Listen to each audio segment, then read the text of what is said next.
दशा माता की कथा। एक समय की बात है। एक सुंदर नगर में राजा नल और रानी दमयंती राज करते थे। उनका राज्य बहुत सुखी और समृद्ध था।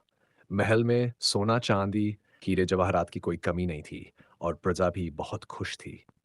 एक दिन रानी दमयंती ने दशा माता व्रत किया और कथा सुनी। कथा पूरी होने पर उन्होंने नियम के अनुसार सूत का पवित्र धागा अपने गले में पहन लिया। जब राजा नल ने रानी के गले में वह साधारण धागा देखा तो उन्हें अच्छा नहीं लगा।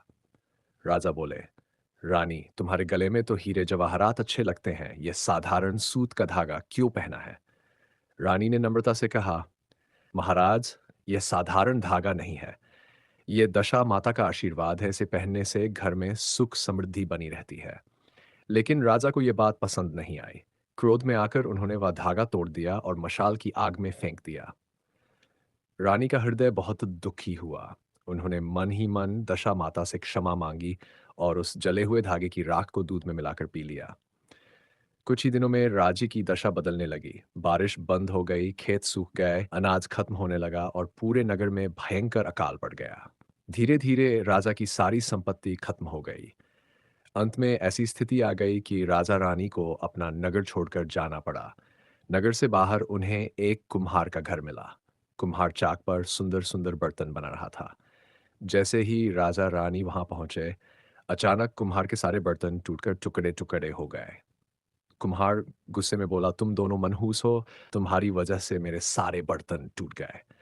दुखी मन से राजा रानी वहां से आगे बढ़ गए। चलते चलते वे राजा नल की बहन के राज्य पहुंचे।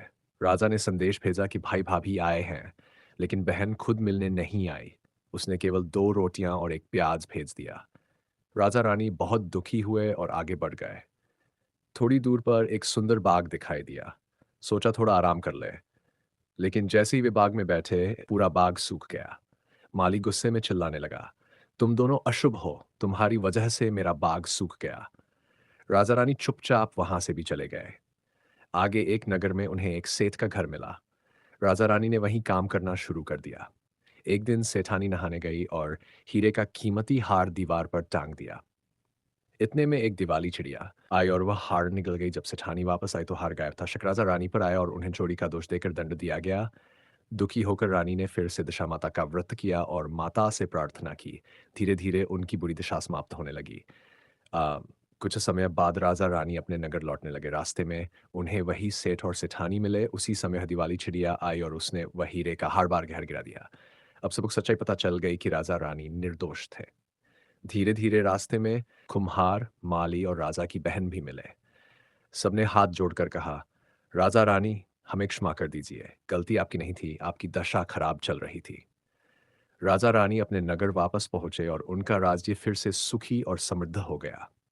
तब से लोग श्रद्धा से दशा माता का व्रत और कथा करते हैं। अब माता ने राजा रानी की बिगड़ी दशा सुधारी, वैसी सबकी सुधारे।